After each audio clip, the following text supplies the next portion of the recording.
sometimes the most loving thing you can do is tell someone the truth, no matter how much it hurts. You can try to present it in a way that is, reasonable and takes into consideration wanting your audience to understand where you're coming from. But there's also a certain point where like evil is evil, and I refuse to call it anything else because it offends you. Because offense is not a substitute for an argument.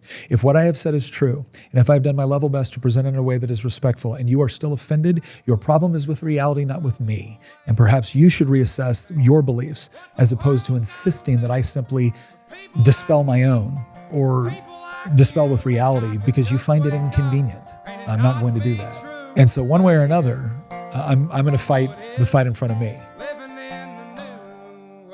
Nick Freitas, how are you, sir? Doing very well. Thank you for showing up and giving us some of your time. We really appreciate it. Oh, it's great to meet you guys in person. We've been chatting it up here before we've been getting going. Very like-minded in a number of ways. You have a very interesting background. You were a U.S. Army Ranger, correct? Green Beret. Green Beret, excuse me. I knew that. That's my mistake. 82nd Airborne? I started off with the 82nd Airborne, then the 25th Infantry over in Hawaii, on Oahu. And then, just talking about that?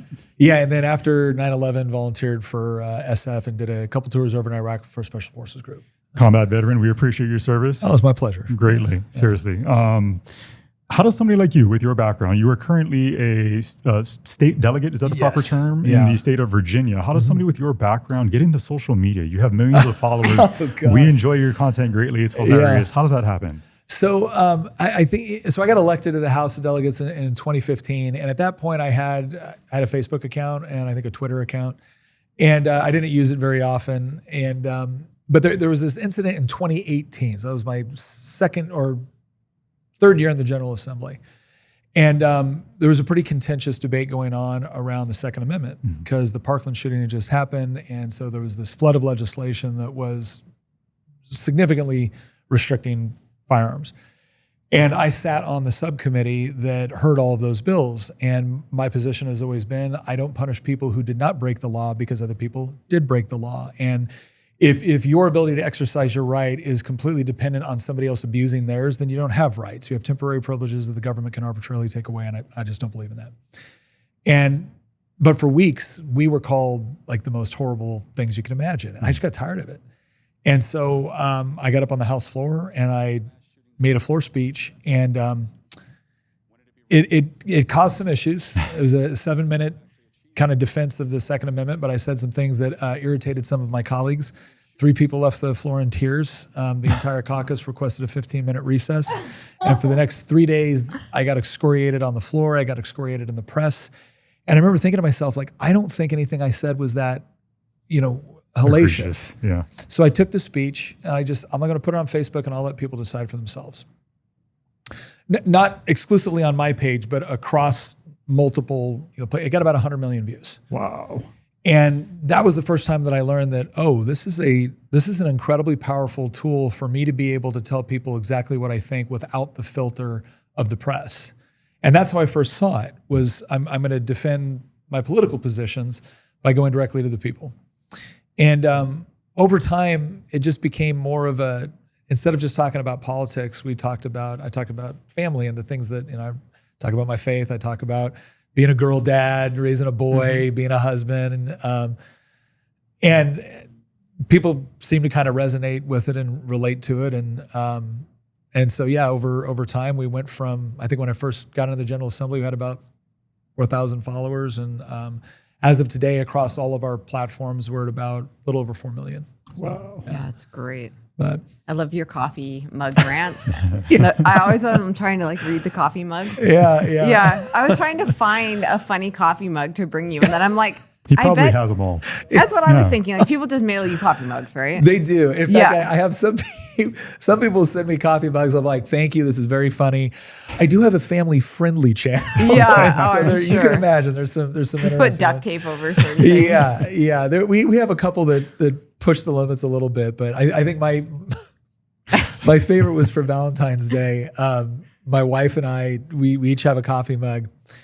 And mine says, "My wife is my cardio."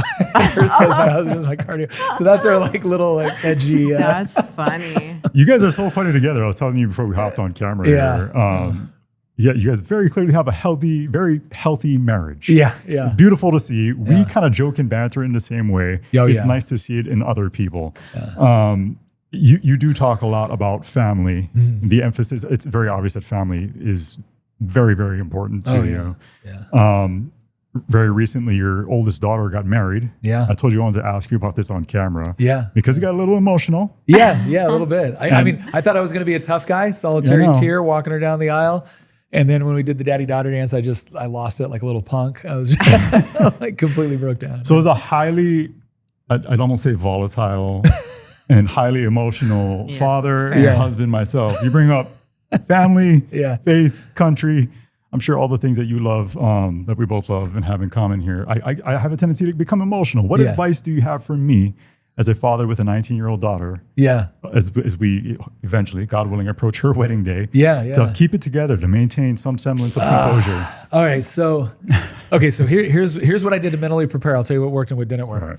All right. So mentally preparing for walking her down the aisle. I knew I was going to get choked up, but I figured I can just, as long as I keep focused, get my breathing right, like I can do it. So I did, and I did. It was the manly tears. I hand her over and sit down. I was like, okay, all right, nailed it. Acceptable. We're good. Acceptable. We're good. Yeah, that was acceptable. There's the way I heard it described once is a man should never cry in a crisis, but that doesn't mean they should never cry. And for me, it's always, there are certain people in your life that are worthy of seeing that kind of vulnerability in you. And it's a very small group for me. Agreed. But my daughter's obviously one of them.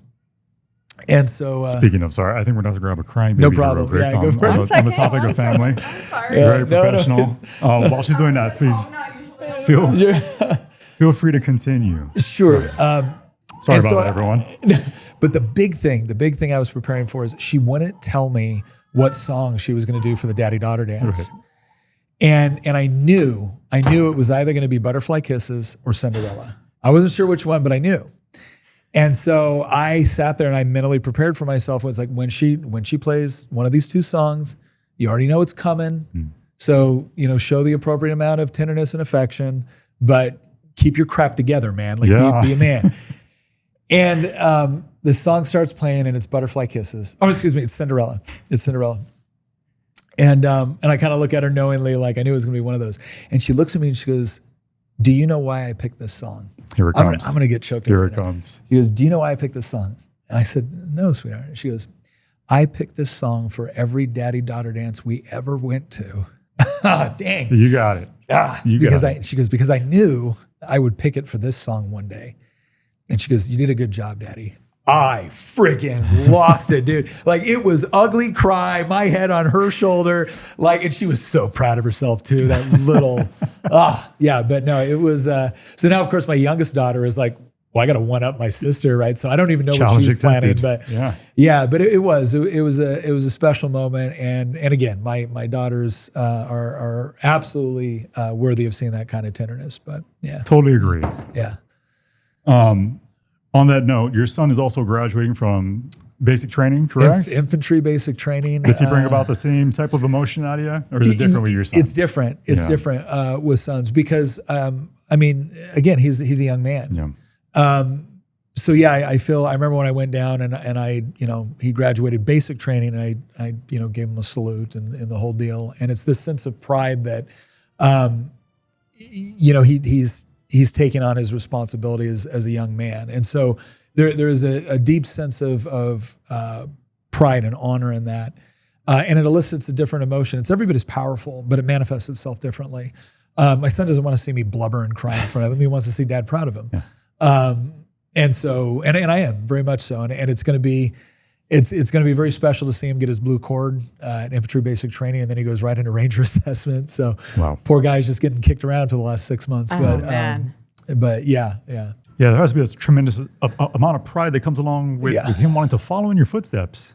Yeah, it's. I think there's two things with all the kids that because I didn't push the military on any of my kids. I didn't push it on Luke. In fact, I was a little surprised that he chose it. I thought if he did anything with the military, he was going to go into more of a technical field. And when he said he wanted to do infantry, I was like, okay. And then when he said he wanted to go the special operations route, I was like, okay. And so it was a sense of pride that he wanted to take on, again, in his mind, this something he felt God was calling him to do. and kind of embrace this idea of, a man protects, right? And but the other thing too, which I think is a tribute to my wife, especially, is if you ask any one of my kids, they have their various professional goals and ambitions and whatnot. But if you ask any of them, they'll tell you they want to get married young, they want to have kids young, and they want to homeschool. And I always tell people, like, I don't think there could be a better tribute to my wife than the fact that despite all the challenges of like having kids when you're in the military and you're at war and traveling and politics and everything else, my wife created a home that all my kids want to replicate. Yeah. And that's, Which is a nice beautiful. compliment. Yeah. Yeah, you guys, you're strong advocates for homeschool, which I really appreciate. Yeah. And I mean, I know Idaho has some of the greatest homeschool laws. We came from Washington State originally, where it was a little trickier. So I was a teacher by trade. Yeah. And then quit to homeschool our own kids. Yeah. So we've been homeschooling for 14 years? 14 years. Oh, that's awesome. Yeah. When you guys, I think you beat us by a few years because you've homeschooled all of yours. I think we're at 18 years. Because my oldest daughter went to kindergarten in a public school. And then when we finally got to Virginia and we got settled, we put them in a public school for 1 year and then immediately pulled them. Oh, did you? Funny. Yeah. Oh, okay. We put them back in for a year. We figured, okay, well, because initially we started homeschooling out of necessity. I was leaving the military. We didn't know where we were going to be at first. And so like, okay, we'll homeschool. And once we get settled into a good school district, and look, by all testament, we did. We got Culpeper County is a wonderful place, and we got them into a school, and we had some great teachers. But you find out real quick, teachers don't choose the curriculum, and teachers don't choose their friends, and teachers don't choose how they get to manage their classroom. That's decided many levels above and by a number of things that are outside of their control. And so yeah, we pulled them right back out. And I would say that I think initially our idea was we're going to homeschool because we're frustrated with what's going on within the public schools. But having gone through it and all of our kids graduated from high school, if you asked me now why I was going back, I would tell you right now, if the public schools squared away all their problems tomorrow, I'd still homeschool. Because ultimately it wasn't about what I was avoiding, it was about what I was gaining and what they were gaining from, once again, seeing their parents as educators. I don't just provide a house and shelter and food and water and like I'm not a prison guard. Right? I'm an educator for my children. We all are. And recapturing that and being able to adjust curriculum based off of their needs and what they want, and having them see education as not a building they go to, but like a lifelong process. Right. Like it's just and you guys, like the environment that you guys have created for your kids and the different learning environments. I mean, it's just, It's enrichment. Yes. Yeah. Some days we get algebra done, and other days we're pulling sheep. Out of out of a too narrow view. So I mean, it just kind of depends on whatever's going on that day, or like, some days we're in other states. And we're like, okay, I guess we're going to go to a museum today, and this is homeschool.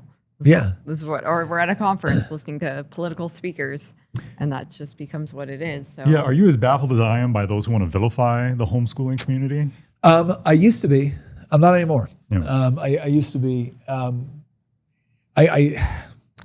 don't know how philosophical we want to get. No. I think one of the things that I kind of realized, especially over my time in politics, was that I used to have this mindset that, hey, look, we're all Americans. We all basically want the same things. We all want people to be happy, healthy, prosperous, and free. We just got different ideas on how we're going to get there. That's not true. It's just not. I'm sorry. I wish it was. I wish it was. But there are diametrically opposed worldviews in this world, and they don't peacefully coexist. One wins and one loses, and that's it. And the people that are very, very hostile toward homeschool view this as if they don't have access to educate your child, well, then your child won't grow up with the proper values. And so it is incumbent upon them to use the power of the state to educate your children. And when you start to read about the various philosophies for which this was prominent, it's unavoidable that you're going to get back to Marx, you're going to get back to Engels, you're going to get back to this. It's not, and for them, it wasn't some nefarious plan. It was the very good thing they were going to do to make sure that the children were raised properly, to be properly egalitarian, and homeschool stands in just absolute defiance to that approach. because they're looking at it going, this is ridiculous. Like, you already pay property taxes. You're already paying for the school. They're experts. They have all these resources that you can't possibly match. Why don't you take advantage of it? It's like, because I'm not giving you control of my child. Yes. And, some people are like, okay, fine, do you. But the people that are really adamant about like, no, you will give us your children. I'm sorry. That is not a benign or benevolent instinct. That is a desire to control. And C.S. Lewis has this quote that I absolutely love, and I'm going to butcher it. But he says it might be better to be governed by, greedy robber barons than it is moral busybodies. And he said the reason why is the robber baron may at some time have their greed satiated. He goes, but those who torment you, those who torment you for your own good will do so without end because they do so with the approval of their own conscience. And I think it's important to understand that there are people out there, not everybody, not even the majority, but there are a lot of people out there that believe that they are doing what is best. And if that means controlling that aspect, that incredibly important aspect of your child's development, well, then so be it. Mm-hmm. And you should not be permitted to say no. How many of those people that you're referencing end up in politics? A lot. That's the scary part. Yeah. You guys have heard us talk about Cove Pure before, and for good reason, because clean drinking water is one of the best investments that you can make in your family's health. We use it literally every single day. We even got Nivea on it. Cove Pure makes our water taste amazing. No sketchy contaminants, just pure, crisp water. And here's something that you might not realize. When people take meds, their bodies don't absorb all of it. Much of that stuff actually gets flushed down the toilet. And water treatment plants are horrible at filtering out all those leftover pharmaceuticals. Things like antibiotics, antidepressants, and even hormone disruptors from birth control pills. You don't want to accidentally be ingesting those. Yeah, no, I don't. Luckily, Cove Pure is lab certified to remove up to 99.9% of impurities. That includes pharmaceuticals, drugs, as well as stuff like fluoride, arsenic, forever chemicals, and more. We have 5 kids, so we don't take risks when it comes to our health or our children's. We trust Cove Pure to ensure that our family's drinking water is actually just water, nothing more. With Cove Pure, you get all the benefits of one of those fancy full home purifier systems, but without the hassle. No plumbers, no drilling, just fill it up and plug it in. Whether you like hot water, cold water, warm water, all you have to do is press a button. Now, you wouldn't take a stranger's drug prescription, so why accept their leftovers in your water? Make sure you use the link down in our description box below, or go to covepure.com/NWS right now, and for a limited time, you'll get $200 off Cove Pure. Get yours today. It is becoming more and more of a dominant mindset on the left. Because it used to be in places like Washington State when I was stationed there as well. Homeschooling was an interesting dynamic. We now associate homeschool with more of like Christian conservative. Yep. Right. But for a long time, there was a whole hippie culture to that. Crunchy moms. Oh yeah, crunchy moms that, free range parenting and the whole deal. But it is starting to kind of polarize more now. Yeah. Yeah, it's really funny. There's a lot of things that have kind of changed. Like even the organic food movement, like that totally used to be an issue of the left. It was like organic foods, anti-vaxxers, all these, question doctors, homeschool your kids. I used to make fun of those people. I know. No, I'm like, my bad.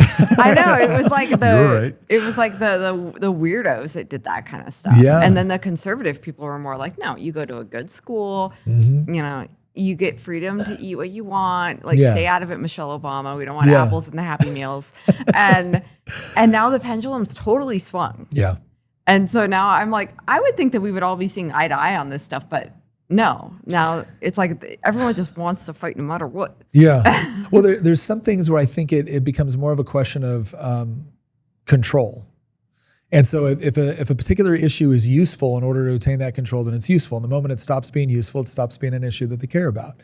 But one of the things I think we did see, especially after COVID, was that there were a lot of people that were maybe not necessarily political. They weren't focused very much on it. And when they started to see kind of this overreach, by the state, they didn't necessarily become, they're not hardcore conservative or hardcore Christian or something like that. But they were... But they did honestly take a look at it and be like, this is not what I signed up for. I just wanted people to be free to kind of make their own decisions and, take responsibility for your actions and kind of leave me alone. And I think what a lot of people found out is the people that want to be left alone will always lose to the people that want to control. Mm-hmm. And so you got to push back. And it's not, you're not pushing back so you can control them, but you are pushing back so you can control your space. And so, yeah. Yeah, that was interesting. We had a there was a Vice article made about North Idaho, and like we knew the angle they were, we knew the angle they were taking, and they were like, "Can we come out to your homestead and interview you?" And we went, "Oh, geez, do we want to be a part of this?" And then we thought, like, let's just be nice to them and see what happens. And it actually ended up going okay. Yeah, really well. It went fine, but the questions they were asking were interesting because they were like, "Wait a minute, so you started homeschooling your kids because as a teacher." Why? And I was like, the system's broken. I couldn't fix it as a teacher. I didn't get to choose my math curriculum. We looked at this math curriculum at the beginning of the year, and I went, this is garbage. And the principal goes, yeah, we'll get a better one in 2 years. And I was like, okay, but what about this year's kids and next year's kids? So they just get garbage math. Oops. Yeah. And I was a kindergarten teacher, so this is like their foundation. Like, I was like, no, like this is not going to work. So I didn't even teach it. Wow. But then I got in trouble for, like, at the end of the year, they went through the books and went, why is the whole curriculum here? And I was like, well, because I was teaching them dad, so I don't know what this garbage is over here. But I wasn't going to last long in the public school system anyway. I'm way too mouthy. But like I saw that and I was like, I can't fix this. So I'm not going to put my kids in. And then his viewpoint, because he was like a very proud socialist, he was like, so you let this... like you walked away from a system that you saw failing instead of trying to fix it. And I'm like, yeah, because my responsibility ultimately is to my children. And so I know that that's viewed as a kind of a selfish mentality of like, so you're going to let society fail. Like when you can be there, you have good kids, put them in the system. I'm like, no, I'm not going to sacrifice my children to try to fix something that I know is broken. Like, I see the school system as just being broken. Isn't that an amazing concept, right? Because it has all these superficial pretensions of compassion, but really what it is no, in order to fix our system that is broken so that we can be right and feel good about ourselves, you must sacrifice your children because your children might make it better. Pardon me? Your kids could bring test scores up. My kids do not exist for your system. Your system is supposed to exist for those kids. And if your system is failing, it's not the kids that get sacrificed to support the system. It's that superficial air of virtue. When you dig a little bit deeper, you're like, this is the most perverse way to think. Society is built by families. If you sacrifice the family in order to prop up bad systems within a society, you will just continue to perpetuate bad society. If you want to fix society, you must first fix the family. And I can't do that if I'm forced to hand them off to you to screw them up. And oh my gosh, that just drives me nuts. Yeah, it's across the board. It's completely illogical. And it's not just education, it's everything. Name your political hot button issue. Speaking of families, is it okay? Can I ask you about, this is from the past, but being that you do your thing in politics in the state of Virginia a few years ago, I think it was, is it delegate, the proper title that you guys go, is it Delegate Tran a few years ago with the abortion proposition that came about and caught a lot of attention in the news. You were serving at that time, correct? What was your reaction to that at the time? So at the time, the gentleman who eventually ended up being Speaker of the House of Virginia and is now U.S. Attorney in Virginia, Todd Gilbert, he was chairing the committee for that. And there was a bill that allowed abortion all the way up to the point of birth, no exceptions. And he's going through this process in the committee and he's asking the patron, Delegate Kathy Tran, who, by the way, was at the time had her own newborn infant with her on the floor, like breastfeeding on the floor, which we're all like, hey, cool, you're feeding your kid, great, wonderful. She's defending this bill. And Delegate Gilbert is saying, okay, so under your bill, at what point is there any restriction, not permitted? Well, we don't have any restrictions. And so Delegate Gilbert starts asking more and more questions, leading up to the point where it's like, I forget specifically what he used, but it was something to the tune of like the baby's presenting or the baby's crowning. Like woman's dilating. Dilating, yeah. And she went in the third trimester and at the with the certification of the physician. So how late in the third trimester would you be able to do that? It's very unfortunate that our physicians, witnesses, were not able to attend today to speak specifically. No, I'm talking about your bill. How late in the third trimester could a physician perform an abortion if he indicated it would impair the mental health of the woman? So, I mean, through the third trimester. The third trimester goes all the way up to 40 weeks. Okay, but to the end of the third trimester. Yep, I don't think we have a limit in the bill. So, where it's obvious that a woman is about to give birth, she has physical signs of that she is about to give a birth, would that still be a point at which she could request an abortion if she was so certified? She's dilating.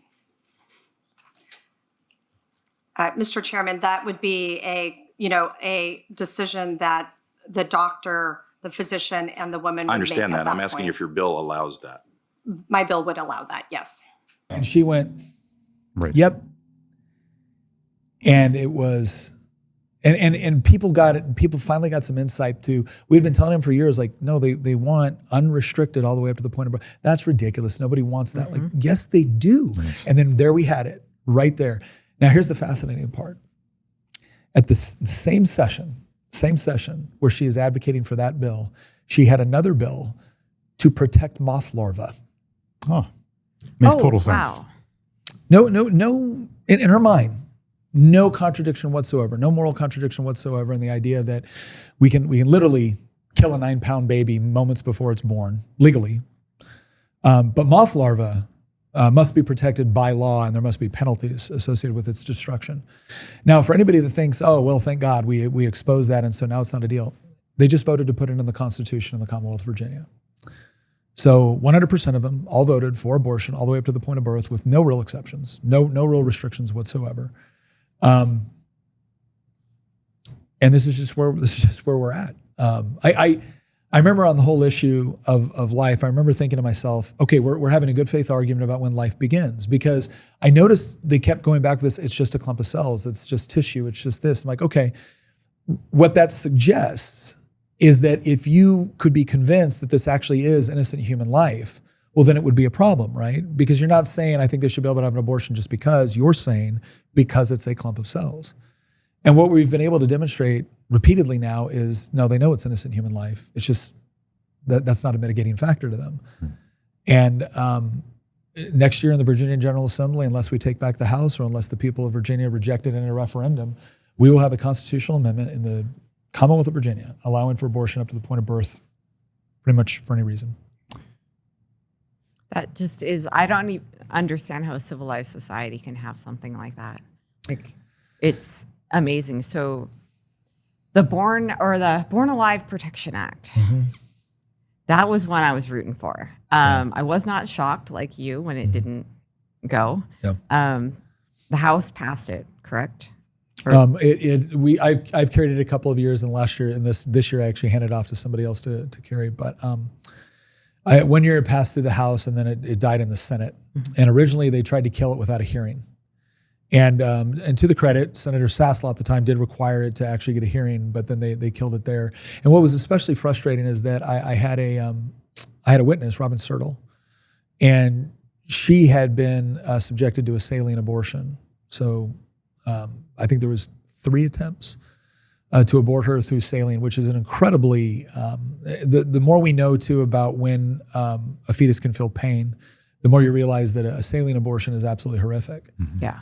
And she was subjected to it 3 times, and there was some complications, obviously, as a result of it not working. And she's sharing her testimony. It's not like she doesn't have the receipts to back this up. She does. And then I watched as Planned Parenthood lobbyists and abortion interest lobbyists basically got up and said she was a liar. And it was fascinating to watch the cognitive dissonance that would take place in denying, factual evidence that no, this woman is talking about her own experience. What happened to lived experience? I thought that was a very important component of our they love that conversation. term. Yeah. But there we were, and straight party line vote. They said no, and that was it. And that's how that bill's died every single time. Except for this last year, they've started to not even hear the bills now. We in Virginia, we've always had this tradition that bills get heard. Now, there'll be some every once in a while that don't for various reasons. But usually on average, maybe in 1 year, we'll see 2,000 bills in 60 days, and maybe 5 or 6 don't get a hearing. This year we had 120. And if you look at the sort of bills they didn't want to hear, it's very obvious why. We have an election year, and they didn't want to go on the record voting no. With some very, very common sense legislation, right? Yeah. If you attempt an abortion and the baby survives the abortion, you are obligated to give them medical care. Yeah, so they're born. So you attempt the abortion, it doesn't work. This baby is now born into the world, breathing, crying. And all you're asking for is they now be treated separately like any other human being. Any other patient. Yeah. And their argument was, well, that doesn't happen. Okay, but it does. It does. And when it does, what is our course of action going to be? And we already know the course of action is going to be, because we had a governor in Virginia, Ralph Northam, famous for blackface. But before that, he was famous for getting on a radio show because he was a fetal neurosurgeon, I think, or pediatric neurosurgeon. And he said, oh, I've seen this situation before. What happens is the baby will be made comfortable and then a conversation will ensue. Really, Governor, what conversation is that exactly? So in this particular example, if a mother is in labor, I can tell you exactly what would happen. The infant would be delivered. The infant would be kept comfortable. The infant would be resuscitated if that's what the mother and the family desired. And then a discussion would ensue between the physicians and the mother. So I think this was really blown out of proportion. But again, there's a reason why they can't vote for Born Alive. And that is because at any point when there has to be the admission that what this is the willful destruction of innocent human life, generally speaking, the vast majority of cases, for what we would categorize as convenience, which is to say that it's not the health of the mother, it's not any sort of pressing medical concern, it's not an ectopic pregnancy, it's not anything like that. The moment they start admitting that, that's innocent human life, and we just think it should be killed for convenience, well, that's the jig is up, right? This is, but that's where we're at. And there's a reason why they also push it so hard through things like sex education. Most people don't understand that Planned Parenthood has a hand in the majority of sex education curriculum that's put out there. And you're telling me, again, I always say that for the people who are like, well, why should that matter? I'm like, okay, well, if Philip Morris, right, if a cigarette company was in charge of putting out your anti-smoking curriculum, you'd probably be a little skeptical on what the motivation is there. Well, it's the same thing with an industry that gets paid to kill babies. So I don't think they are the most incentivized to promote healthy views of sex or child rearing. Yeah, I mean, as somebody who's actively involved in the political game, how do you confront?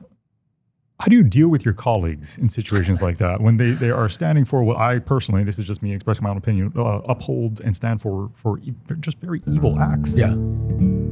How do you deal with that? You guys know that we love Equip Protein, and things just got even tastier with the release of their brand new Equip Prime Bar. These are so much more than just a protein bar. They are the first grass-fed beef superfood bar that tastes like dessert. And the best part is they have no fillers, binders, syrups, seed oils, or ingredients that you can't pronounce. Yeah, even I didn't realize how much garbage was in the average protein health bar until Kaimani started eating them, and I realized how full of chemicals and junk they are, or tons of sugar, to where you're not much better off than a candy bar. Yeah, there are a lot of protein bars out there that are high in protein, but come at the cost of lots of chemical junks and fillers, or options that are extremely clean, but come at the cost of protein with only 10-12 grams. But the Prime bars are made with 20 grams of pasture-raised protein from grass-fed beef and collagen. Yeah, they don't have any whey, milk isolates, or soy, just gut-friendly ingredients like colostrum, healthy fats from grass-fed tallow and cocoa butter, and they're naturally sweetened with dates and honey.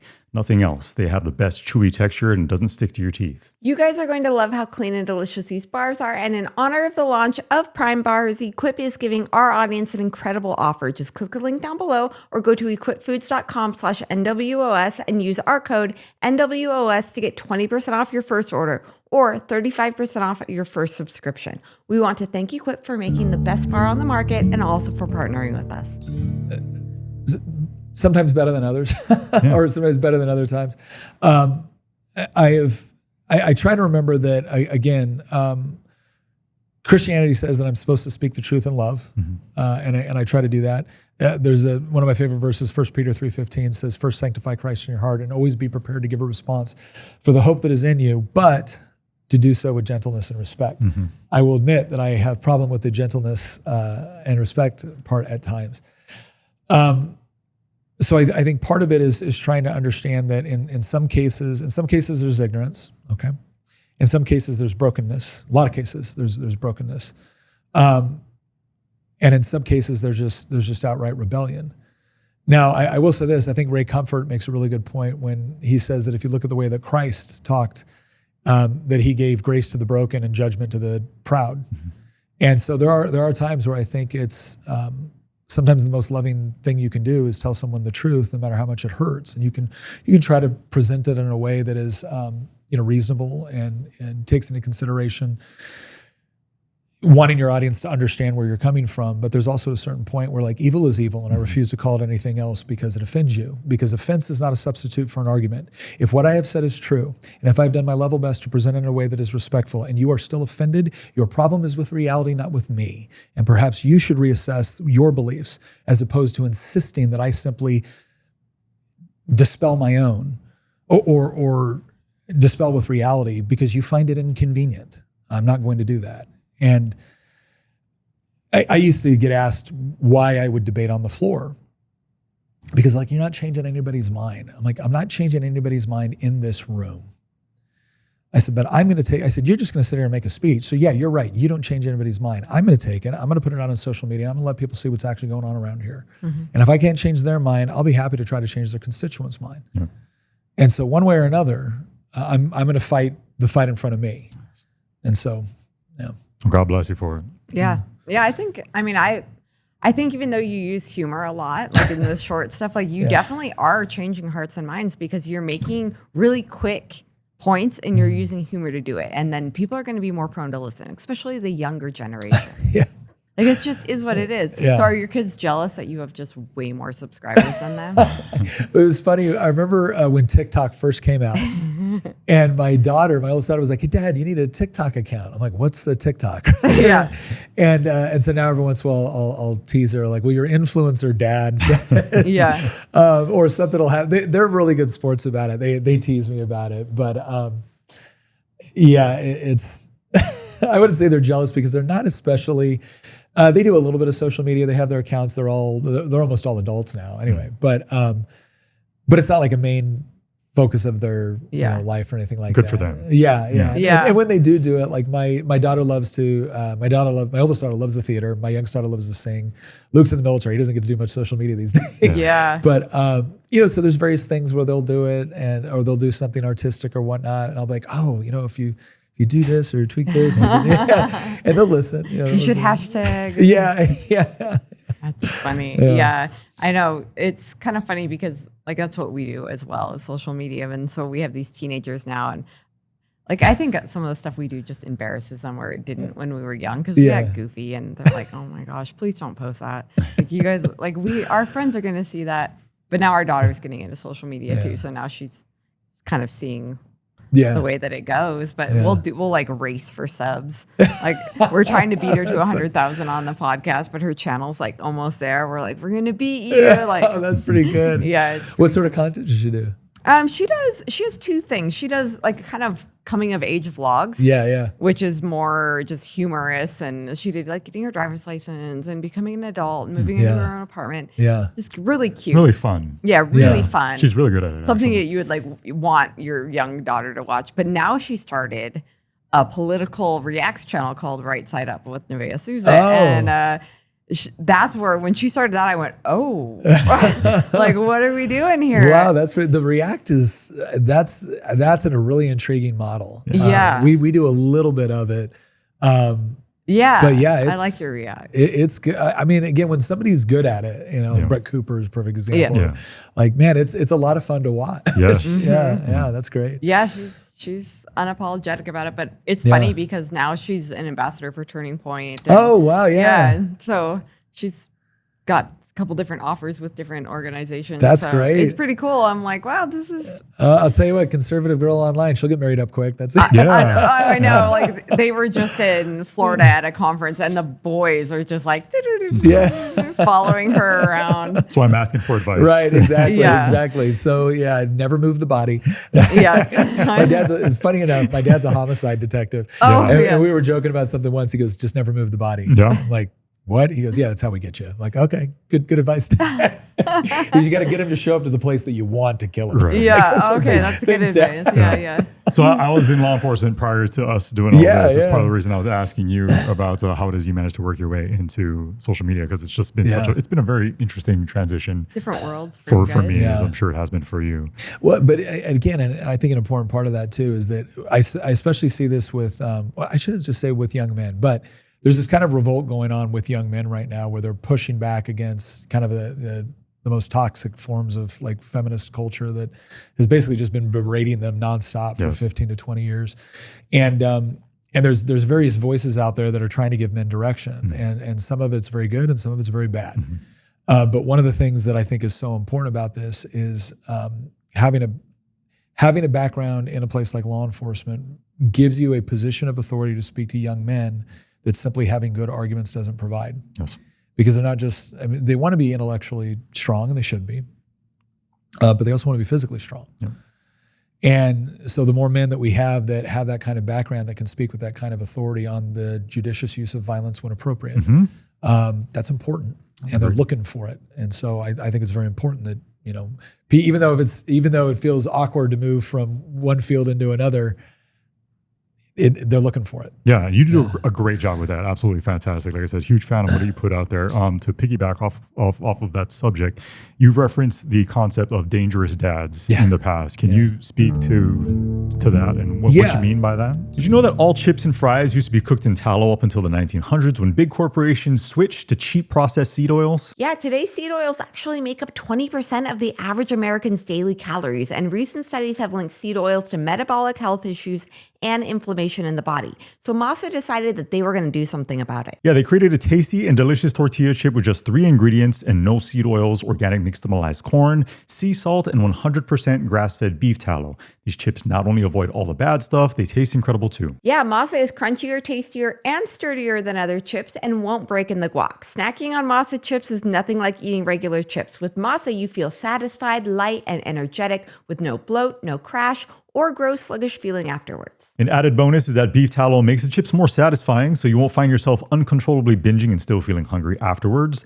Masa Chips is beloved by tens of thousands of customers and has been endorsed by industry-leading health and nutrition experts. So if you're ready to give Masa a try, just go to masachips.com/oldsoul and use code OLDSOUL to save 25% off your first order. That's masachips.com/oldsoul, and remember to use our code OLDSOUL for 25% off your first order. So let's just put out all the caveats right off the bat, right? I'm not saying that every man has to be a trained killer. I'm not saying every man has to be a UFC champion. I'm not saying any of that. I'm saying that if you're the sort of man that does one day take on the responsibility of being a husband and a father, or you just want to take on the responsibility of actually protecting your society, then you should develop the necessary skill sets in order to be able to accomplish that. Again, doesn't mean you have to go into it as a profession, but should you stay in good physical shape? Yes. Should you learn how to fight? Yes. Is it a good idea to learn how to shoot? Yes.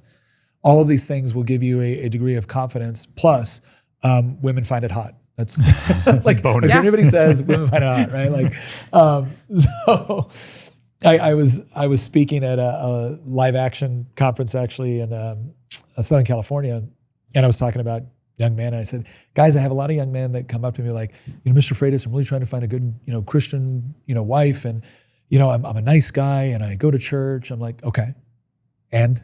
And I said, I feel a little bit like Jesus talking to the rich man, where the rich man's like, oh, how do I inherit the kingdom of heaven? And Jesus is like, well, have you obeyed the law? Yes. He goes, well, there's one thing you lack, sell off all your goods and come and follow me. And then he walks away. I said, I feel kind of the same way, but I look at these young men. I said, there's one thing you lack, a decent bench press. It's like, look, don't think that being a nice guy is good enough. Nice guys finish last because they should. Yes. Jesus was not a nice guy. He was compassionate. He was empathetic. He was kind, but he was also brave. He was courageous. He knew how to use violence when necessary, right? Like, so emulate what you're supposed to. And it's not the boy band version of Jesus you've been fed. Yes. You call him cartoon Jesus. Yes. Yeah. It is like in many respects, the pinnacle of what biblical masculinity is supposed to look like. And so the reason why I think you should be a dangerous dad or a dangerous husband or just a dangerous man in general is because a weak man is either, at best, a weak man's usually fairly useless. At worst, they become the thing that just degrades society as a whole, because they're either incapable of defending society from other dangerous men who have bad intentions, or they're some of the most violent men, but usually toward women. It's a strange phenomenon that when you look at some of the most violent, hellacious serial killers out there, these were not strong men. There's a reason why they picked the victims the way that they did. So you should be dangerous for your family, never toward your family. A way I put it that's a little bit more, comedic is I will say that your daughter may not want you to beat up her boyfriend, but she wants to know you could, and she wants to know you would. And so there's that element of your family feeling secure that dad is not only willing, but actually capable of defending them if things ever got bad. And to the point about, and women think it's hot, I remember having this conversation with a young woman, and I was talking about this idea of men being dangerous and raising my son to be, a protector and a provider. And she goes, "Oh, me and my fiance, we don't subscribe to those traditional gender roles." I said, "Oh, okay, cool." I said, "Can I ask you a question?" Yeah. I said, "You and your fiance are leaving dinner, and you're walking back to the parking lot in your car, and a guy jumps out of an alleyway with a knife." I said, "Now in one scenario, your fiance jumps in front of you and in between you and the man with the knife, and the other scenario jumps behind you. In which scenario are you more attracted to your fiance?" And she's like, "That's not a very plausible scenario." I said, Sure it is. Yeah. I said, you just gave me your answer. Yeah. You know which is more attractive. Yeah. Right? And it's not wrong to think it's more attractive.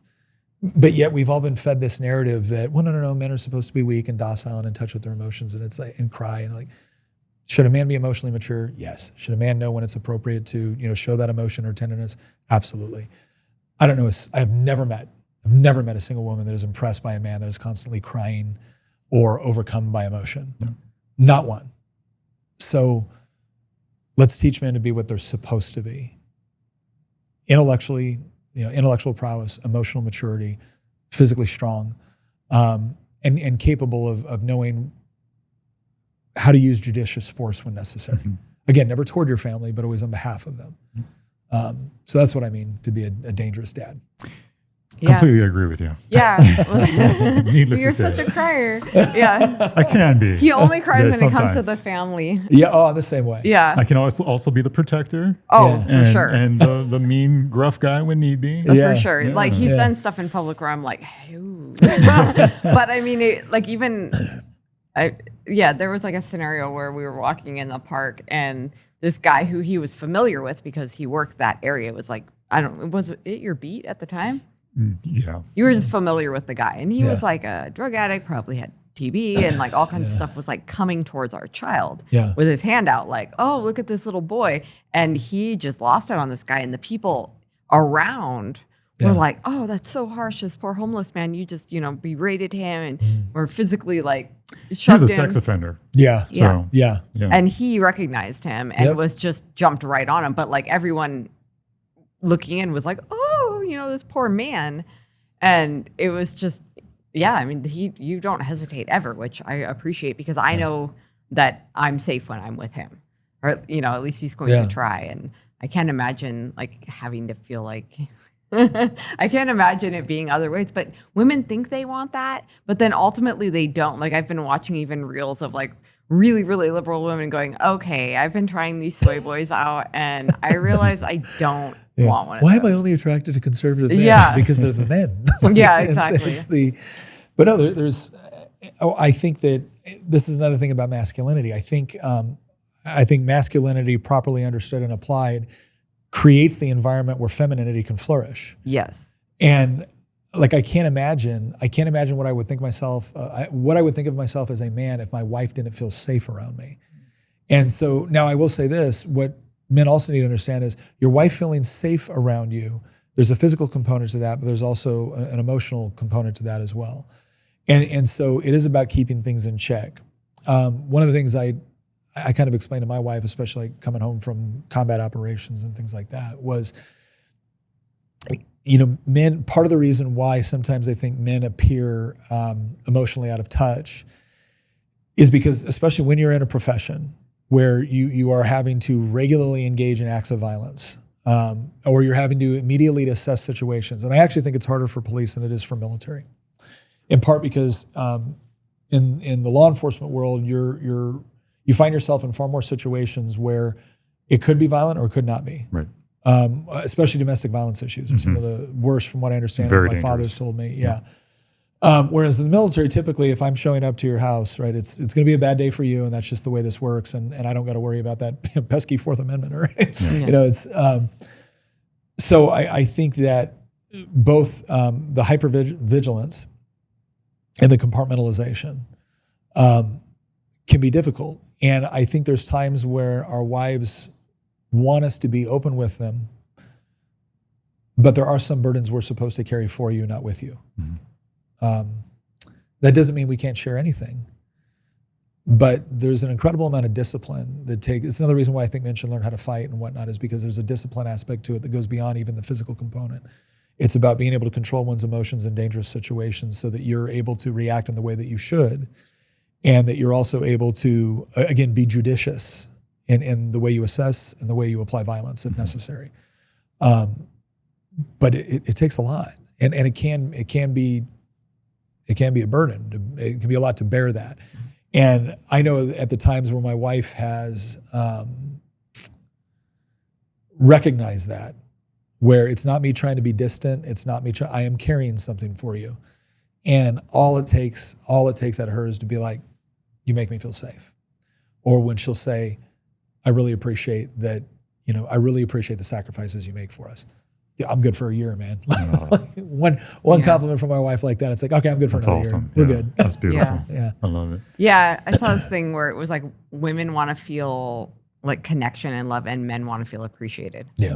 Because like you have this burden of taking care of your family and being a man, and so when you're seen for that, it's like, yeah, that's what I try to do. That's what I live for. Which I love I would die for you, but even more, I would live for you. Yeah.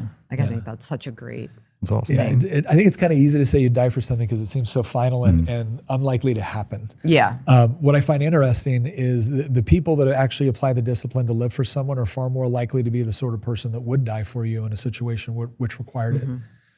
If you go through your life not really working to live or displaying the discipline in order to live for something that you care about, far more likely than in the moment where you might have to die for somebody, you don't make the right choice. Yeah. But it is. I was on a podcast with Misha Tate, and she was the featherweight UFC champion. Okay. So very talented fighter. Her husband's also a UFC MMA fighter, and she was the first time I was ever on a podcast. And she said, "What do men need?" I was like, "Wow, I don't know that we get asked that a lot." And I said, "Well, shoot, on the spot." I said, "I think there's 4 things I know of that men want." I said the first one is we want to be respected, we want to be appreciated, we want to be desired, and we want to be loved. I said, but how that works for us is I think a little bit different than how it works. Not to say that women don't want these things, but for us, we generally associate respect with this idea of valuing our accomplishments and valuing who we are and our character. The appreciation comes with the appreciation of the sacrifice we make for the people that we love. Desire is kind of obvious. We're not really looking for accessibility. We're looking for enthusiasm. Right? We want to know that we still do it for you. And then the love one that I try to explain. I said I think love for men often manifests itself in loyalty. When you see guys that are like really, really good friends, like just really tight, it's usually because I know that person would be there in the worst possible time, that they would drop everything. And there is this kind of growing sentiment within culture that a woman will be with you provided that you hold up your end of the bargain. You provide, you do all the things you're supposed to. You make her life good and she stays with you. But the moment you can't do that, she leaves. So when we know that our wife would be with us no matter what, we feel a deep sense of love through that demonstration of loyalty. If there was going to be a 5th one, it would be peace. Please stop badgering me. I think, well, here's, because I've been thinking about that, right? Like there's the nagging wife. It's like, okay, but There are times when my wife does have to tell me multiple times. Is she nagging me? Yeah, well, a man doesn't need to be reminded every 6 months, right? Yeah, exactly. And so I think it's fair to say that nagging is a problem. But if you need multiple reminders, well, then it's because you failed to perform the reasonable task that you were supposed to perform, right? So, but when I say more of that element of peace, I think it's that idea that there's a difference between my wife and I having an argument and her being contentious. One of the things I've always really appreciated about my wife, which I think brings a lot of peace to the family, is she is infinitely reasonable. It doesn't mean she doesn't get on to me when I'm wrong, right? But if she's wrong, she'll also admit it. And she's not looking to pick fights with me. She's not looking to find flaws. She gives me the benefit of the doubt, even when I maybe forget to do something. So she gives me the benefit of the doubt. She assumes that I intended well and forgot or got busy or whatever else. And that provides peace because I don't feel like I'm walking into ambushes. And so, yeah. When the cultural tides turn against the truth, it becomes more important than ever to support the storytellers who are actually willing to stand for it. And that's what Angel is doing. They're not just producing entertainment, they're giving a home to stories that reflect the principles that this country was founded on: faith, family, and freedom. They've released films like Sound of Freedom, which exposes the modern-day reality of child trafficking when Hollywood refused to touch it. They're backing projects like The Last Rodeo and Green and Gold, stories that celebrate middle America's sacrifice and generational legacy. They brought us The Tuttle Twins, teaching kids timeless ideas about liberty and economics. And with King of Kings, they're showing audiences around the world that biblical storytelling still has the power to move us. Angel isn't answering to Hollywood gatekeepers, they're answering to their members. And that's where the Angel Guild comes in. Guild members vote on which projects move forward. They help support the stories that deserve to be told. And they're proving that when ordinary people unite behind truth, extraordinary things can happen. So join the movement. Go to angel.com/NWOS and join the Angel Guild today. Support films that actually reflect your values. Join the Angel Guild because the future of America's stories depend on who tells them. And you guys just wrapped up this whole homeschool unit. I think you need to do a whole just like marriage unit. Because I mean, a lot of women don't understand what it is that men want. And just listening to you say that, I'm like, okay, am I doing this for you? Yeah, totally he's like, yeah, that's what I want. And I mean, I think we get so busy, especially when we have small children. Yeah. And we get so preoccupied with that we do forget to say, good job. Yeah. We appreciate you. Yeah. I mean, I know that I forget to say that. And every once in a while when I do, he's like, like, wait, one more time? The look on your face. You get so excited. Yeah. Like, you know, like a little kid that you just like gave a gold star to. And because he does work really hard and he is an incredible husband. And I don't tell him that enough. So, I mean, it's nice to hear like, it's a good reminder to us women out there of like, hey, your husband is not invisible and you're not the only person who matters. Because society does say like, oh, the poor housewife. Yeah. You know, and like you're almost treated like a victim when you're a mother. Like they tell you that you are victimized. They tell you that you are invisible. Yeah. They tell you to be contentious towards your husband because he's not doing certain things. Right. He's the adversary. Mm-hmm. Yeah. And so, and we buy into that lie because we're tired. Yeah. And sometimes someone didn't load the dishwasher and then we're like, they're right. Yeah. And so we buy into the lie, even though we have this great husband. And so what, you know? There's a really great channel called The Dadvocate. Yeah. And she does a lot of things on kind of like woman-splaining men to women. And she was on our podcast a while back and she had this whole thing called Sink Cup. She goes, sink cup is the cup or glass that your husband uses and then keeps by the sink. Yeah, he does that. And she goes, and I remember when I first got married, I'm like, so why is he doing this? Why does he could have just put it in the sink. He could have just washed it, put it in the dishwasher. Why is he's doing this to like demonstrate to me that he's not going to do it if he doesn't want to do it. And she goes, and I remember like it used to bug me. And then one day I'm drinking some water. I said, I'm just going to set this by the sink. That way I don't make more dishes because I'm going to have some more water. Oh. She goes, my husband is not trying to play some sort of 6-dimensional chess of asserting his dominance over the household. He just didn't want to make extra dishes for me. Sounds familiar. Well, we have clothes on bathroom floor. Yeah. Hypothetically. No, this is not a hypothetical. And I'm like, why don't you just put them in the hamper? Why don't you just put them in the washer? But I'm the one who's the laundry. He's like, because I'm going to wear them again. There's dirty and then there's funky and there's dirty. Like, I'm going to put these back on tomorrow. Why do you want to wash them? Yeah. And when I'm getting dressed the next morning, I'm like, where's my shirt? Yeah.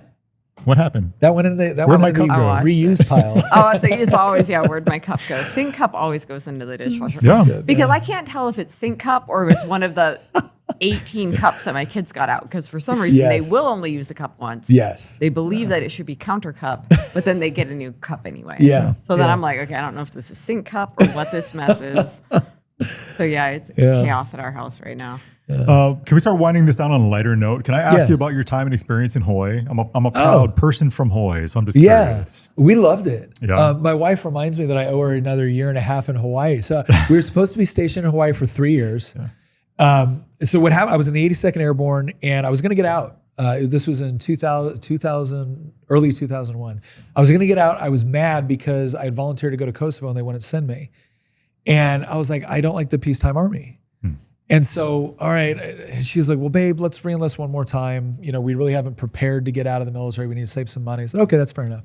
Where do you want to go? Because first re-enlistment, they'll let me go anywhere. You're going to go to Italy or Hawaii? She goes, I want to go to Hawaii. So we get to Hawaii, and 4 months later, 9/11 happens. And I was like, well, babe, I know what I'm doing for the next decade, right? Yeah. And then I volunteered for Special Forces, so we had to leave Hawaii. But we got a year and a half there. And we lived on Schofield Barracks, and they have a lot of like new, nice base housing. That is not what we had. We had the cinder block walls with the linoleum floors and centipedes, you know. Oh, like centipedes, yeah. Hawaii centipedes. But we loved it. It was, and we were poor, but we first got to Hawaii, and somebody was selling a 1981 fire engine red Jaguar for $2,500. And so we buy this thing, and so we're cruising around Hawaii in our Jaguar, and we go up to Haleiwa. Haleiwa Bay was our favorite. They had this Haleiwa chicken, which this guy sold. He had like a little rotisserie. The hulu chicken? Yes. Yeah. We called it heroin chicken because it was so good, right? Good. But we would go up to, we were super poor. So our typical weekend is we get in the car, we drive up to Waimea Bay. I jump off the rock, and we'd swim over there. Then we go get Matsumoto shaved ice. Yeah. Which was epic. Yeah. When people are like, oh, like a snow cone, I'm like, I'll slap you. Yeah. I was slap. Don't you it has ever, ice cream and bean. Yeah. Don't you ever compare. Yeah. Don't you ever compare a snow cone to Hawaiian shaved ice. That's right. It's a different experience. Yes. Different experience. So we go grab that. We go get our Hollywood chicken for, like $6 or something. And then we'd come home, and that was like or we'd go to, if you went to Aloha Pier, Aloha Tower. Aloha Tower, yeah. Yeah, on Fridays they did the fireworks. Oh yeah. And if you got there for happy hour, that was when we could afford like a Tropicalata and some calamari or something like that. But she worked when it was Liberty House. Oh yeah. And then it switched over to Macy's, but she worked down there. She was with Clinique, and so. On a Friday, I'd get off, and then I'd drive down and meet her in Oahu or on Honolulu, and we'd go, get. Which Liberty House was it at? Ala Moana? Yes. Oh, okay. Yeah. Yeah, that was an awesome ball. Yeah. That was super cool. Yeah. Super cool. But we had a blast. I ran the Honolulu Marathon. Oh, nice. Because they made me. Oh, okay. Yeah. The 27th Infantry Division was like, hey, you guys will run the Honolulu Marathon, or we will take you on a 50-mile ruck march. And so I'd never run one before. And this was the December right after September 11th. So me and my guys were feeling patriotic. So I was like, I'm going to carry the American flag on this marathon. And it wasn't like on a little piece of PVC pipe. Like we had the massive like military wooden dowel guide on. So we had the guide on the American flag. I learned real quick that sounded a lot better in my head than it did. But no, we absolutely loved Hawaii. I also went there as a kid because I did Youth with a Mission, and they were based out of Kona. So no, Hawaii is just, there's just something about it. Yeah, for sure. There's just something about it. Did you guys get back there much? We went back almost a couple of years ago now, and we don't get back as often as we should just because large family, massive expense. Where'd you live in Oahu?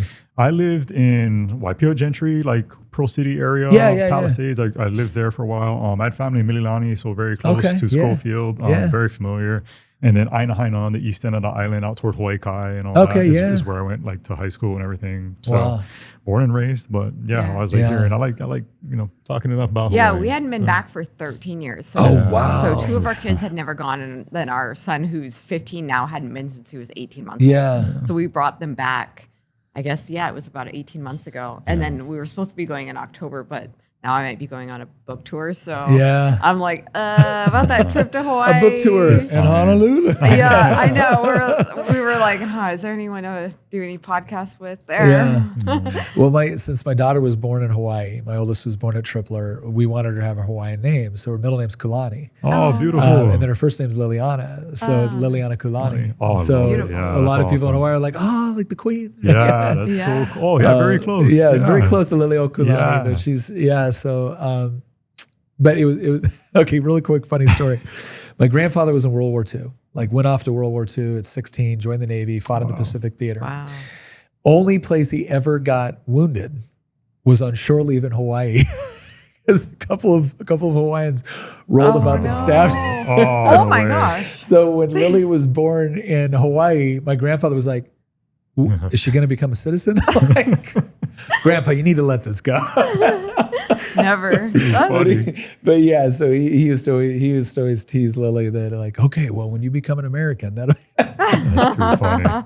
Yeah, but no, we absolutely 5 out of 5 stars would recommend. Yeah, for sure. Yeah, we need to get back. Is Oahu your favorite island because it's home? Kauai is probably my favorite island to visit. Oahu is special to me, because it is home. Like a lot of just nostalgia and going back there, taking my kids there was really special. I love Kauai. So kind of a toss, but Kauai is beautiful though. It's hard to beat Kauai for me. It was funny because when I visited there once when I was little, and I remember falling in love with Kauai just because I thought it was just so lush. Yes. But then the other side of the island looks like Nevada. Very dry. Yeah. And they had a, so I remember when I got stationed in Hawaii, they're like, oh, we're going to do a helicopter mission. So we flew out of Chinooks, out of Oahu, to do an airfield seizure on Kauai. I'm like, this is going to be gorgeous. And we we jump out of the helicopter, secure the airfield as part of our training. When I'm like, this is not what I remember. Yeah. It's like, oh, this is not the tourist side of it. Was it out toward like Barking Sands Beach? Yes. Yeah. Okay. Yep. Very dry out there. Yeah. It was the juxtaposition between like this gorgeous, lush, wonderland, and then, it's Arizona. Yeah, I know. Yeah, we played with the idea of going out there and moving out there, and we're like, but the only place you could homestead and have all the pointless animals that we have would be like the Big Island. Yeah. And so they've got some neat, like, do you ever watch Homestead Rescue? Yeah. Okay. We had friends that were on it. Oh, really? Yeah. So I watched, like, I'm always fascinated by they've done like 2 Hawaii episodes now. Yeah. And it's always fascinating, like some of the difficulties and challenges associated with that, especially, if you have like, the lava issues. Yeah. Lava's coming towards your homestead. Yeah. It was pretty fascinating. But I always thought, it's like, wow, homestead. Well, Mark Zuckerberg, right? He's got his compound in Kauai now. He's planning to ride out the end of the world. Yeah, he's got a whole bunker down there, right? Yeah. Did you get a lot of attention for your last name while you were there, Freitas? Yes. Portuguese, right? Yeah. Portuguese? Well, that's not how they say it. Portuguese. Yeah. That was the. So I grew up. With my grandpa always called us Portuguese. Yeah. And so I didn't think it was a slur. Right. Yeah. And in Hawaii, you're like, you Portuguese? I'm like, yeah. I remember the first time I said it to like another Portuguese person, they're like, that's a slur, right? I'm like, oh. It's all said in love, though. In love, He's mostly Portuguese. Souza. Yeah. I know. He doesn't look at the Filipino came through real strong on this one, but I'm a Hawaii Portuguese. Yeah. That's what it is. Well, see, okay, but I always say, like, I'm Scots-Irish and I'm Scots-Irish, like Nordic and Portuguese. I said, so I could have been tall with like really, really nice tan skin. Nope. Short, white, and hairy. Thanks. I got the worst of all the genes. You're taller than me. Hey. Well, that's the Korean part. Take what you can get. It all balances out. All right. We're going to wind this one down. Yeah. Nick, thank you so much. Oh, my pleasure. Thank you guys. Honor to speak to you. You're a great guest. You're so good at this. Seriously. You guys make it very easy. So do you. We appreciate that. Appreciate your time and your service to our country. Seriously. That's my pleasure. Yours as well. Thank you. Yeah. My pleasure. All right. Take care, sir. Thank you.